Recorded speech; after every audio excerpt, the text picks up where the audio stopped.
말씀 묵상하겠습니다. 함께 기도하겠습니다. 하나님, 우리에게 어려움과 고난이 있을지라도 하나님의 뜻을 이루기 위해 헌신하는 저희가 되게 하여 주시옵소서. 예수님 이름으로 기도했습니다. 아멘. 오늘의 말씀은 역대상 12장 1절부터 40절까지의 말씀입니다. 말씀을 함께 살펴보시기 전에 개인적으로 말씀을 꼭 읽으시고 묵상하는 시간 가지시기 바랍니다. 12장 1절입니다. 다윗이 기스의 아들 사울로 말미암아 시글락에 숨어 있을 때에 그에게 와서 싸움을 도운 용사 중에 든 자가 있었으니 그들은 활을 가지며 좌우손을 놀려 물매도 던지며 화살도 쏘는 자요 베냐민 지파 사울의 동족인데 그 이름은 이러하니라. 그 우두머리는 아히에셀이요 그 다음은 요아스이니 라는 말씀으로 이어지고 있습니다.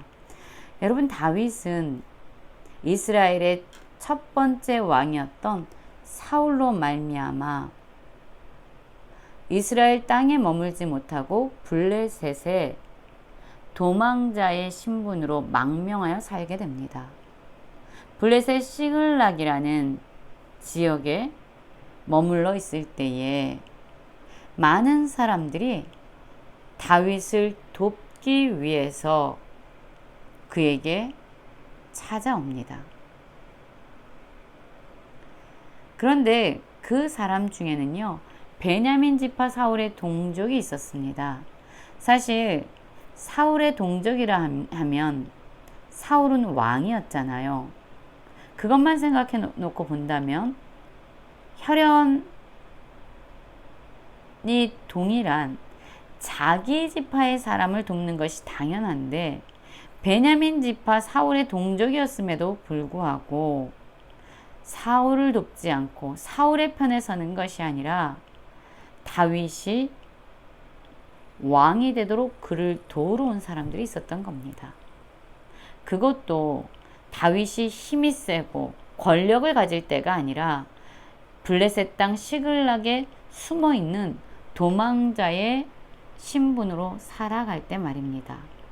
그러면 왜 이 사람들은 혈연을 넘어서서 상황을 넘어서서 손해와 어려움을 넘어서서 사울의 편이 아니라 다윗의 편에 서게 된 것일까요? 또 갓사람 중에서도 광야에 있는 요새에 이르러 다윗에게 돌아온 자가 있었다라고 얘기합니다. 다윗은 광야 요새에 있었습니다. 도망자의 신분인 거죠. 안전이 보장되어 있지 않은 상황에 있습니다. 미래가 불투명한 상황입니다. 그럼에도 불구하고 많은 사람들이 다윗에게로 돌아오고 있습니다. 그들이 힘이 없어서 연약해서가 아닙니다. 용사였고 싸움에 익숙하고 방패와 창을 능히 쓰는 사람들이었습니다. 그럼에도 불구하고 그들은 다윗에게 나오고 있죠. 베냐민과 유다 자손 중에도 요새에 이르러 다윗에게 나오는 사람들이 있었어요. 자, 다윗이 그들을 맞을 때에 이렇게 물어보죠. 만일 너희가 평화로이 내게 와서 나를 돕고자 하면 내 마음이 너희 마음과 하나가 되려니와 만일 너희가 나를 속여 내 대적에게 넘기고자 하면 내 손에 불의함이 없으니 우리 조상들의 하나님이 감찰하시고 책망하시기를 원하노라 라고 말하고 있습니다. 사실 다윗에게 많은 사람들이 왔습니다. 힘이 없어서가 아니라 용사들이 몰려왔어요. 다윗은 한편으로는 너무나도 기뻤겠지만 또한 한편으로는 불안한 마음도 있었을 겁니다. 그들이 자신을 대적 사울에게 넘기려는 사람들인지 그런 의도로 자신을 찾아왔는지 아니면 정말로 다윗을 도우려고 나온 사람인지 그것을 분별하는 일은 쉬운 일이 아닙니다. 그러나 다윗은 그들에게 이것을 말하죠. 하나님이 감찰하신다. 하나님이 너희들의 동기를 아신다. 라고 말하고 있습니다. 그때에 성령이 30명의 우두머리 아미새를 감쌌다라고 말하고 있습니다. 그러면서 다윗이여 우리가 당신에게 속하였고 이새의 아들이여 우리가 당신과 함께 있으리니 원하건대 평안하소서. 당신도 평안하고 당신을 돕는 자에게도 평안이 있을지니 이는 당신의 하나님이 당신을 도우심이니라 한지라. 다윗이 그들을 받아들여 군대 지휘관을 삼은지라. 이 사람들, 다윗에게 찾아온 사람들은요, 알고 있는 것이 있었습니다. 뭐냐면 하나님이 다윗을 돕고 있다라는 사실입니다. 하나님의 뜻이 다윗을 통해서 이루어지고 있다라는 사실입니다. 이것을 이들이 보았기 때문에 다윗을 기꺼이 돕기 위해서 위험을 감수하고 손해와 고난을 무릅쓰고 다윗에게 나왔다라고 말하고 있습니다. 그러고 보면 다윗이 어려운 시간, 도망자의 삶을 살아가는 이때에 다윗에게 나왔던 사람들은요, 바로 다윗을 향한 하나님의 뜻을 보았기 때문입니다. 하나님이 다윗을 돕고 있음을 그들이 알았기 때문입니다. 다윗이 전에 블레셋 사람들과 함께 가서 사울을 치려할 때에 블레셋 지파에서 두어 사람이 다윗에게 돌아왔으나 다윗 등이 블레셋 사람을 돕지 못하였음은 블레셋 사람들의 방백이 서로 의논하고 보내며 이르기를 그가 그의 왕 사울에게로 돌아가니 우리 머리가 위태할까 하노라. 다윗이 시글락으로 갈 때에 므낫세 지파에서 그에게 돌아온 자는 아드나와 요사밧과 여디아엘과 미가엘가라고 말하고 있습니다. 여러분 이 사건을 아십니까? 다윗이 블레셋의 망명에서 살고 있었어요. 아기스는요 다윗을 참으로 신뢰했습니다. 이 블레셋이 이스라엘과 전쟁을 하러 나가는 데 있어서 아기스는 다윗도 데리고 나가서 이스라엘과의 전쟁을 치르려 했습니다. 그런데 이 아기스 왕의 방백들이 다윗을 데리고 가면 안 된다라고 말하는 겁니다. 다윗은 이스라엘 사람이기 때문에 사울에게로 돌아간다. 그래서 우리가 전쟁을 그와 함께 나가면 우리에게 위협이 된다라고 말을 한 그 사건이 오늘 이 말씀에서 언급되어진 사건입니다. 그래서 다윗은 이스라엘과 전쟁을 치르지 아니하고 다시 그가 머물러 시글락으로 돌아오게 되지요.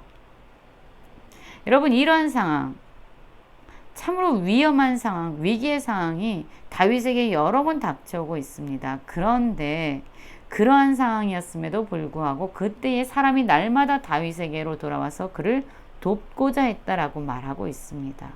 그럼 이 사람들이 이러한 어려운 상황 가운데 있는 다윗을 돕기 위해서 기꺼이 목숨을 걸고 나온 이유는 무엇일까요? 23절에 이렇게 말씀하고 있지요. 싸움을 준비한 군대 지휘관들이 헤브론에 이르러 다윗에게 나와서 여호와의 말씀대로 사울의 나라를 그에게 돌리고자 하였으니 그 수요가 이러하니라. 그렇습니다, 여러분. 여호와의 말씀을 그들은 알고 있었기 때문입니다. 하나님께서 사울의 왕위를 폐하시고 다윗을 이스라엘 왕으로 기름 부으셨음을 그들이 알았기 때문입니다. 들었기 때문입니다. 그래서 그들은 어떠한 상황에서도 다윗을 통해서 하나님의 말씀이 이루어지도록 모두가 한마음이 돼서 헌신하고 있는 것입니다. 그들 중에는 특별히 베냐민 자손 곧 사울의 동족은 아직도 태반이나 사울의 집을 따르나 그 중에서 나온 자가 3,000명이요. 혈연을 넘어서서 동족이라는 이름을 넘어서서 하나님의 뜻을 이루기 위해서 나온 베냐민 자손, 베냐민 지파의 사람들도 있었던 것이지요.